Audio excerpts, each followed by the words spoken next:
नमस्कार, मी गार्गे Aware, common man. आणि आजचा विषय आहे की सामान्य माणूस आणि शालेय शिक्षण. बघा, तुम्ही आम्ही देखील पालक आहोत. आपल्याला काही अपत्य आहेत, काही मुले आहेत. आणि आजच्या घडीला प्राथमिक शिक्षण, माध्यमिक शिक्षण, उच्च माध्यमिक शिक्षण हे काय महागलं हो? किती महाग झालंय याचा तुम्ही आम्ही काही विचार केला आहे का? खरं पाहता भारत हा त्या 135 देशात आहे ज्या देशांनी RTE म्हणजे राईट टू एज्युकेशन हा 2009ला कायदा संसदेत पारित केला आणि त्या अनुषंगानं वयवर्ष 6 ते 14 वयोगटातील सर्व मुलांना भारतात शिक्षण हा त्यांचा हक्क आहे आणि ते मोफत सरकारनं देणं ही त्याची जबाबदारी आहे. आज चित्र काय आहे? तुम्ही खेड्यात जाऊन पहा. जिल्हा परिषदेच्या मराठी शाळा, सध्याच्या ज्या काही शाळा होत्या ज्यात आपण शिकलो, त्यातूनच शिकून आपण मोठे झालो, त्यातच शिकलेले लोक IAS ऑफिसर झाले, सेक्रेटरी झाले, सरकार चालवत आहेत, पोलीस बनलेले आहेत, वेगवेगळ्या पदावर उच्च विद्या विभूषित आहेत. आज त्या शाळा, तिथे मुलं नाहीत. सगळ्यांनी कुठे जायचं? तर सगळ्यांनी CBSE, ICSE किंवा बाकी पॅटर्न जे आहेत त्यातले मोठमोठे आज शिक्षण सम्राट निर्माण झालेत. आणि त्या शिक्षण सम्राटांनी काय केलं तर त्यांनी स्वतःचे मोठमोठे ब्रँड एस्टॅब्लिश केले. मला 2 मुली आहेत.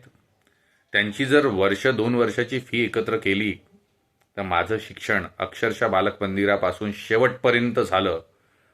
त्याची किंमत म्हणजे त्याला जेवढा पैसा लागला त्याच्यापेक्षाही जास्त पैसा या 2 वर्षाच्या फीचा आहे. किती मोठी तफावत आहे ही. या गोष्टीचा कुठेतरी तुम्हाला आम्हाला विचार करावा लागेल. आणि या सगळ्या याच्यात भारत विश्वगुरू, हे गुरु, ते गुरु होणार आहे असा विचार करत असताना आपण सामान्यातल्या सामान्य माणसाला साधं त्याच्या मुलाला प्राथमिक शिक्षण देऊ शकत नाही, त्याला संज्ञान करू शकत नाही.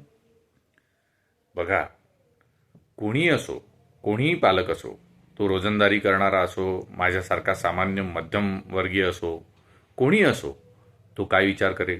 माझे मुलं शिकले पाहिजेत, मोठे झाले पाहिजेत.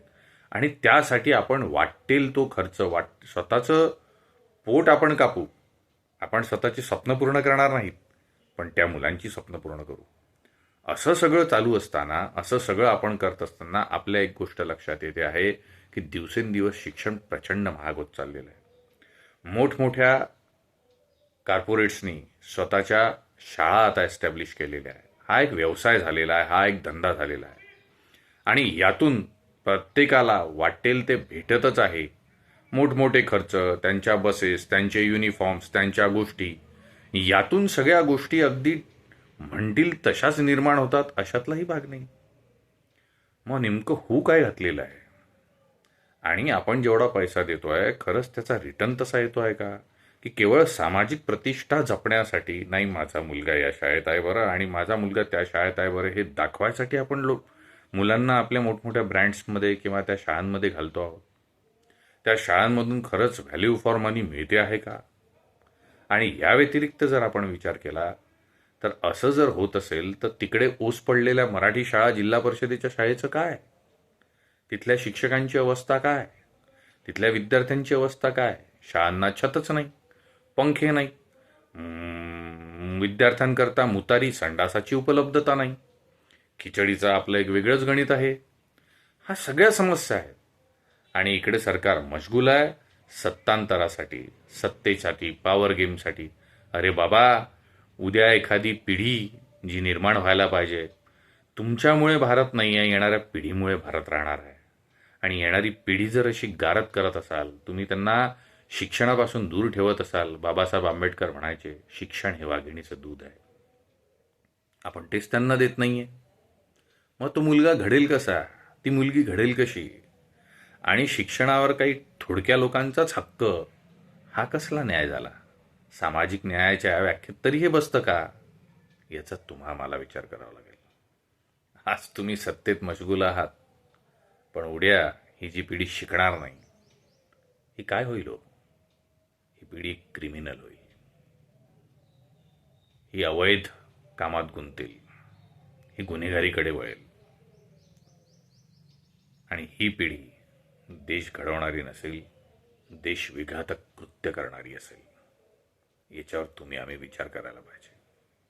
जो मुलगा शिकतोय, जन्मतोय, त्याला त्याचा हक्क, एवढी तरी जबाबदारी सरकारची आहे. कॉमन मॅन म्हणून हा एक मुद्दा फार महत्त्वाचा वाटला. तुम्हाला काय वाटतं? अवश्य सांगा.